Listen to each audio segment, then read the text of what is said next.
Hello guys, তোমরা জানো যে রিসেন্টলি আমি ওয়ান পিসের এনিমি এক্সপ্লেন করা শুরু করছি। বাট অনেকেই আছে যারা এনিমিটা দেখে ফেলছে। এই জন্য আজকে থেকে আমি এর পাশাপাশি মাঙ্গা এক্সপ্লেন করব।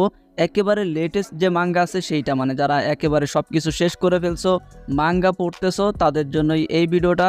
সো যদি এখন পর্যন্ত তুমি এনিমি না দেখে থাকো তাহলে তুমি এই ভিডিও থেকে লিভ নিয়ে নাও, কারণ স্পয়লার পেয়ে গেলে ভালো লাগবে না। তোমরা এনিমি কন্টিনিউ করো, এরপরে মাঙ্গা দেখো, কোনো সমস্যা নাই। সো এই ভিডিওটা তাদের জন্য যারা এনিমি অলরেডি শেষ করে ফেলছে। আর আজকে আমি এক্সপ্লেন করব ওয়ান পিসের চ্যাপ্টার নাম্বার 1126, আর এইখান থেকে আমি মূলত কন্টিনিউ করে যাব। ভাই যারা অলরেডি স্পয়লার দেখে নিছো তারা তো জানো এই চ্যাপ্টারের মধ্যে আমরা শাঙ্কস, ব্ল্যাক বিয়ার্ড, গার্ড সবাইরাই দেখতে পারবো। এছাড়া এই চ্যাপ্টারের লাস্টের দিকে যেটা হয়েছে ভাই নামির সাথে, ওইটা শুনলে তোমরা অবাক হয়ে যাবা। সো ভিডিও চেষ্টা করো পুরো দেখার জন্য। চ্যাপ্টার নাম্বার 1126-এর নাম হইতেছে পে ব্যাক ওয়ার, যার মানে হইতেছে প্রতিশোধের যুদ্ধ, যেটা আমরা শাংসের কাছ থেকে দেখতে পারবো। চ্যাপ্টারের কভার পেজে আমরা আবার ওয়ানও দেখতে পারি। আগেরবার এদের মেইন কার্পেন্টার মিনাটোমো হারাই গেছিল, আর এইবার আমরা দেখতে পারি যে এখান থেকে কিছু মেয়ে হারাই গেছে। আর ইয়ামাটো একটা দোকানের সামনে বসে নুডলস খাইতেছে আর ভাবতেছে কি দিয়ে কি করা যায়। চ্যাপ্টারের শুরুতে আমরা দেখতে পারি আলবাফের শিপে সেই আকারে পার্টি চলতেছে, সবাই লাল পানি টানি খাইতেছে। কাশিয়ার রইমো লুফি এদেরকে জানায় যে ওরা যখন ওয়াটার 7 থেকে আলাদা হয়ে গেছিল, এরপরে এরা দুজন চলে যায় লিটিল গার্ডেনে ওদের বস কি করতেছে সেইটা দেখার জন্য, মানে ডোরিয়ান ব্রোগি। লুফি বলে যে হ্যাঁ ভাই বুঝতে পারি, তোমাদের বস 100 বছর ধরে ফাইট করতেছে, তোমাদের তো একটু দেখতে মন হইতেই পারে। কাশিয়ান ওইমো বলে যে এরা যখন ওইখানে পৌঁছায় ওরা দেখতে পারে যে ডোগি অ্যান্ড ব্রোগি ফাইট করতেছে ভাই হাত দিয়ে, মানে ওদের যে অস্ত্র ছিল সেটা ভেঙে গেছে। এখন আমি তোমাদেরকে বলে দিই সেই অস্ত্র কিভাবে ভাঙছিল। তোমাদের মনে আছে লুফি লিটল গার্ডেন থেকে ফেরার পথে ওদেরকে বড় একটা মাছ খেয়ে ফেলছিল, আর ওই মাছের থেকে বাঁচানোর জন্য ড্রোগি অ্যান্ড ব্রোগি নিজের একটা বিশাল অ্যাটাক করে ওদের ওয়ারপনের সাহায্যে, অস্ত্রের সাহায্যে। আর ওই সময় ওদের দুইজনেরই অস্ত্র ভেঙে যায়। যদিও এইটা চ্যাপ্টারে উল্লেখ করা নাই, বাট আমি তোমাদেরকে বলে দিলাম। কাশিয়ান ওইমো এখানে গিয়ে রিয়েলাইজ করে যে এই ফাইট যদি হাত দিয়ে চলতে থাকে তাহলে এই ফাইট কখনোই শেষ হবে না। এই জন্য ওরা ডোগিয়ান ব্রোগিরে কনভিন্স করে যে তোমরা আমাদের সাথে এলবাব চলো, ওইখানে গিয়ে তোমরা নতুন অস্ত্র বানাই নিও, এরপরে দরকার হইলে আবার এসে ফাইট করো। মানে ভাই বুঝতেই পারতেছো এরা এখন এলবাব কেন যাইতেছে, ওইখান থেকে নতুন অস্ত্র বানাবে, তারপরে ওরা আবারও ফাইট করবে। মানে একটা জাইন্টের কাছে ওর মর্যাদা কি পরিমাণ বড়, জাস্ট চিন্তা করে দেখো। এদের মধ্যে যতক্ষণ পর্যন্ত না কেউ একজন মারা যাবে এরা ততদিন পর্যন্ত লড়াই করতে থাকবে। তো নামে এখানে বলে যে সত্যি ভাই তোমরা আবারও অস্ত্র কালেক্ট করে আবারও লড়াই করবা, এটাতে ডোগিয়ান ব্রোগি বলে যে অবশ্যই। তো লুফি নামিরে বলে যে ভাই তুই বুঝতে পারতাছিস না, এরা আমাদেরকে তো বলছিল যখন আমরা লিটল গার্ডেন গেছিলাম এদের কাছে এদের মর্যাদা কতটা গুরুত্বপূর্ণ। এদিকে ভাই সানজি তো মাল খায় টাল হয়ে বলতেছে এটা তো অনেক জোশ লাগে। তো একটা জায়ান্ট সানজিরে জানায় যে এটারে গ্রিন ফেরি বলা হয়, যেটা মানুষের পুরোপুরিভাবে মাতাল করে ফেলে। মানে তুমি এমন জিনিস দেখা শুরু করবা যেগুলো এখানে অ্যাকচুয়ালি নাই, মানে সেই আকারে পিনিক দেয়। অন্যদিকে আমরা বনিকে দেখতে পারি যে কুমার পেটের উপরে বসে আছে, আর বনি ভাই এখানে অনেক খুশি। আমরা কুমার মুখেও কিছুটা স্মাইল দেখতে পারি। বনি কুমাকে বলে যে ফাইনালি ওর বাবার সাথে বসে হরিজন দেখা ওর হয়ে গেল। পরের পেজে আমরা আরো 1 মাস আগের সিন দেখতে পারি। গার্টার আইল্যান্ড, যেটা হচ্ছে শাংসের একটা টেরিটরি, ওইখানে ঢুইকে বার্থোলোমিও শাংসের ফ্ল্যাগ জ্বালাই ফেলছিল। আর এইটাতে ভাই একজন এম্পারারের স্বাভাবিকভাবেই সম্মান নষ্ট হয়েছে। তো শাংক আসছে প্রতিশোধ নেওয়ার জন্য। আর আমরা দেখতে পারি বর্তমানে শাংসের ক্রু বার্থোলোমিওর ক্রুরে মাইরা সামনে বসায় রাখছে, আর বার্থোলোমিও লিটারেলি শাংসের সামনে 2 পা গেড়ে বসে আছে।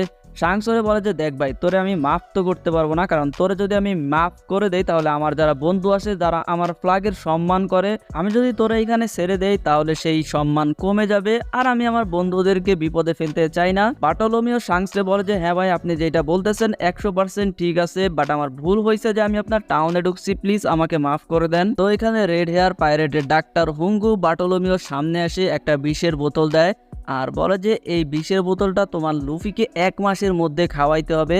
আর এই বিষটা যখন লুফি পান করবে ওর শরীর থেকে রক্ত বের হইতে শুরু করবে, আর লুফি সাথে সাথে মারা যাবে। কারণ এইখানে তুই যা যা করছিস এই সব কিছুর জন্য এখন শাস্তি পাবে তোর লুফি। আর বার্থোলোমিও ভাই সাথে সাথে বিষের বোতলটা নিয়ে নিজেই খেয়ে ফেলে। আর বার্থোলোমিওর ক্রু মেম্বাররা শক্ট হয়ে যায় যে বস আপনি এটা কি করলেন, এখন আপনার শরীর থেকে রক্ত বের হবে আর আপনি মারা যাবেন। আর বার্থোলোমিও বলে যে মরতে দে আমাকে, কারণ এইখানে যা করছি সব আমরা করছি, এইটার সাথে লুফি সেনপাইয়ের কোনো সম্পর্ক নাই। সো লুফি সেনপাইরে এইটার মধ্যে বার্থোলোমিও আনতে চায় না। আর ওর ক্রু মেম্বারদের বলে যে এইটা নিয়ে বেশি বাড়াবাড়িও করার দরকার নাই, কারণ ও চায় না লুফির 1 সেকেন্ড নষ্ট হোক। মানে ভাই বার্টোলোমিও লুফিরে কি পরিমাণ সম্মান করে জাস্ট চিন্তা করে দেখো তোমরা। বার্টোলোমিও বলে যে দেখো এখানে আমরা জ্ঞানজাম তো করছি, সো মানুষের মনে হবে যে একজন অপরাধী ইয়ং করে চ্যালেঞ্জ করছে আর ইয়ং করে মাইরে দিছে, দ্যাটস ইট।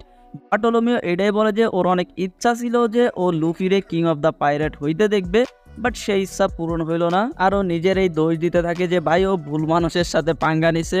অ্যান্ড এইখানে বার্টোলোমিও মরবে মরবে ভাব, সবাই বলে যে না বস আপনি মরতে পারেন না। আর আমরা দেখতে পারি ভাই সত্যি বার্টোলোমিও মরে নাই, কারণ ভাই ওরে বিষের বদলে খাওয়ানো হয়েছে পানি। আর শাঙ্কস এদেরকে যাইতেও দেয়। বার্টোলোমিও আর ওর ক্রু নিজেদের শিপ নিয়ে এখান থেকে ফুল স্পিডে বের হয়ে পড়ে।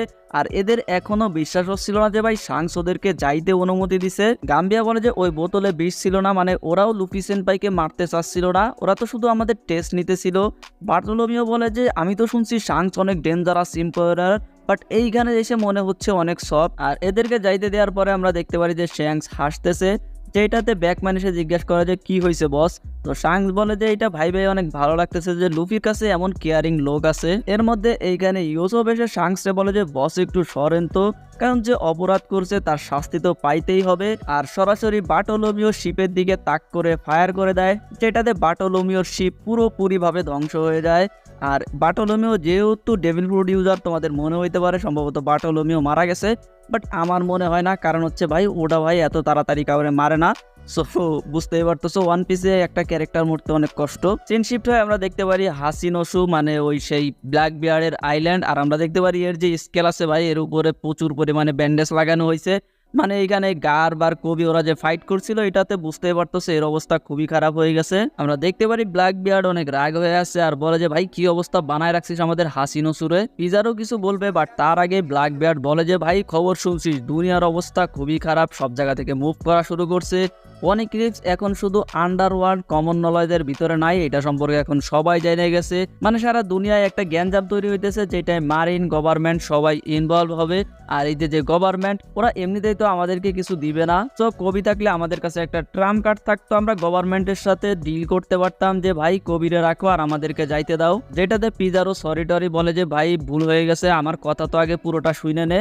মরিয়াও এইখান থেকে পালাই গেছে, যেটা শুনে ব্ল্যাক বিয়ার্ড বলে কি মরিয়াও এইখান থেকে পালাই গেছে। আর আমরা উল্ফরে দেখতে পাই যে এইখানের বিল্ডিং গুলো ঠিক করার চেষ্টা করতেছে, বাট ভাই ওর এত বড় পাছা নিয়ে ও সামনের একটা বিল্ডিং ঠিক করতে যায় পিছনের বিল্ডিং ধ্বংস করে ফেলতেছে। অন্য পাইরেটরাও ভাই বলতেছিল বাদ দে ভাই, তুই বানানোর চাইতে বেশি ধ্বংস করতেছিস। বাকি সব পাইরেটরা এখানে ব্ল্যাক বিয়ার্ডে চিয়ার্স করতেছিল যে ভাই আমরা সব সময় রেডি আছি, আপনি শুধু বলেন কখন বের হইতে হবে, আমরা যে কোনো সময় রেডি। আর আপনি শুধু এইটা বলেন যে আপনি কিভাবে ওয়ান পিস কালেক্ট করবেন, কারণ আমাদের মনে হয় আপনি সর্বপ্রথম ওয়ান পিস কালেক্ট করবেন। ব্ল্যাক বিয়ার্ড এখানে হাসে, শুনতে তো অনেক ভালোই শোনা যাচ্ছে, আমাকে আরো একবার বলে শোনাও। প্রধান জানায় যে কবি পালাই গেছে, বাট আমরা গার্ডে আটকাই ফেলছি। যেটাতে ব্ল্যাক বিয়ার্ড বলে যে এইটাই তো ভালো বিষয়, মানে এরা এখন কবির বদলে গার্ডে দিয়ে গভর্নমেন্টের সাথে ডিল করতে পারবে। প্রধান বলে যে ভাই আমি তো চিন্তা করছিলাম ওরে মেরে ফেলবো, বাট জানি না কিভাবে সার্ভাইভ করে গেছে। ব্ল্যাক বিয়ার্ড বলে যে ভাই অনেক ভালো করছিস, জানি না তুই না থাকলে ওরে তো ডাউন করায় অনেক কষ্ট হইতো। প্রধান বলে যে ভাই আমরাও অনেক কষ্টেই ডাউন করছি সবাই মিলে টিম বানায়। চ্যাম্পিয়ন বলে যে বাতাস এখন আমাদের দিকে বইতেছে। এর মধ্যে ব্ল্যাক বিয়ার্ড বলে আরে হ্যাঁ আমরা ওই 3 চোকালা মেটারে আটকাইছিলাম না, মানে পুডিং এর কথা বলতেছে। ব্ল্যাক বিয়ার্ড বলে তাড়াতাড়ি কন্ট্যাক্ট করো লাফিডের সাথে। আর এইখানে আমরা গার্বরে দেখতেও পারি যার সম্পূর্ণ শরীরে ব্যান্ডেজ করা আর পুরো শরীরে মোটা শিকল দিয়ে বেঁধে রাখা হয়েছে। এন্ড ব্ল্যাক বিয়ার্ড ফাইনালি লাফিডের সাথে কথা বলে যে এই মুহূর্তে নেভি উমিড শিপিং হেডকোয়ার্টারে আছে। ব্ল্যাক বিয়ার্ড ওরে জিজ্ঞাসা করে ভাই তুই ওইখানে আসিস, তাড়াতাড়ি আমাদেরকে জানা যে রিভলিউশনারি আর্মি অ্যাকচুয়ালি কি করতে চাচ্ছে। তো বেসিক্যালি রিভলিউশন আর্মি যেটা করতেছে, ওরা ম্যারিজুয়াতে কোনো খাবারের জাহাজ পৌঁছাইতে দিতেছে না, যত জাহাজ আসতেছে ওরা সেটারে ধ্বংস করে দিতেছে। আর এই জন্য আমরা দেখতে পারছি যে ম্যারিজুয়াতে যে হোয়াইট ড্রাগন না ভাই সেলেস্টিয়াল ড্রাগনরা থাকে, ওরা ঠিকভাবে খাবার পাচ্ছে না। তো লাফিটে এইটাই বলে যে ভাই এইভাবে যদি চলতে থাকে তাহলে সেলেস্টিয়াল ড্রাগনরা মারা যাবে, কারণ এমনিতে ওরা ভাই প্রচুর পরিমাণে খায়। যেটা শুনে ব্ল্যাক বিয়ার্ড খুশি হয়ে যায়। এখন ও কেন খুশি হইতেছে ওর প্ল্যান সম্পর্কে তো আমরা জানি না, হয়তোবা ও খাবার পৌঁছাই দিবে সেলেস্টিয়াল ড্রাগন পর্যন্ত, এরপরে ওদের সঙ্গে কোনো ডিলের আশা করতেছে। আই ডোন্ট নো ভাই ওর মাথায় কি চলতেছে। ব্ল্যাকবিয়ার্ড লাফিটোকে বলে যে ভাই ভুলে যাস না তোরে কি কাজ দিছি।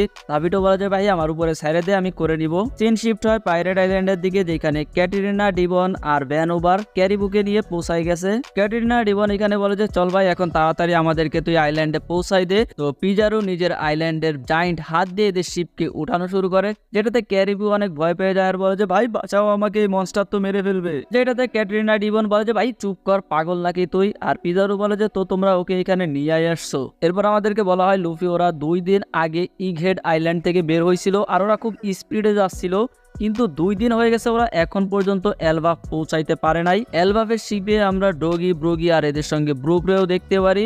ডগি ব্রগি বলে যে ভাই আমরা মনে একটু বেশি খেয়ে ফেলছিলাম। আর এদের যখন হুশ আসে এরা দেখতে পারে থাউজেন্ড সানি গায়েব হয়ে গেছে। লিলিথ বলে যে যতক্ষণ না আমরা ওদেরকে খুঁজে পাচ্ছি আমরা এলবাফ যাইতে পারি না, আগে আমাদের ওদেরকে খুঁজতে হবে। রবিন বলে যে সম্ভবত ওদেরকে কোনো মাছে খেয়ে ফেলছে। না মানে ভাই রবিনের কাছ থেকে আমি এরকম কথা আশা করি নাই, বাট ঠিক আছে যেহেতু বলছে সুন্দরী মেয়েদের জন্য সব মাফ। আরে ফ্রাঙ্কি ভাই এইখানে পাগল হয়ে যায় যে ভাই এইখানে অনেক বড় বড় মাছ আছে, কোনো মাছ থাউজেন্ড সানি সহ আবার খেয়ে ফেলছে নাকি ওদেরকে। তো সবাই এইটা নিয়েই কথা বলতেছিল, হঠাৎ সিন চেঞ্জ হয় আর আমরা দেখতে পারি নামি বেহুশ হয়ে পড়ে আছে। আর কোন একটা অজানা লোক ওরে ডাক দেয়, এই তাড়াতাড়ি উঠ। আর নামি আস্তে আস্তে উঠে, কিন্তু ওর মাথা ব্যথা করতেছিল, হয়তোবা একটু বেশি লাল পানি খেয়ে ফেলছিল এই জন্য বেহুশ হয়ে গেছিল। বাট ভাই যখনই সিন চেঞ্জ হয় আমরা দেখতে পারি নামি উঠছে, নামির সম্পূর্ণ ড্রেস চেঞ্জ হয়ে গেছে আর নামি একটা অন্যরকম একটা জায়গায় চলে আসছে, আমরা নিজেরাও জানি না এটা কোথায়। বাট ভাই নামির ড্রেসটা যে চেঞ্জ করে দিছে সে অনেক লাকি। সো যাই হোক, এখানে এই চ্যাপ্টার শেষ হয়ে যায় আজকের মতন এই পর্যন্তই। বাট ভাই আমি প্রথমবার মাঙ্গা এক্সপ্লেন করতেছি আর আমার উচ্চারণের সমস্যা আছে, তোমরা আগে থেকেই জানো যারা আমার ভিডিও দেখো। সো এই জিনিসগুলো একটু ডোন্ট কেয়ার ভাব নিয়ে চললো তোমরা, মানে এগুলো এত নজর দিও না। আজকের মতন এই পর্যন্তই, ভালো থাকো, বাই বাই।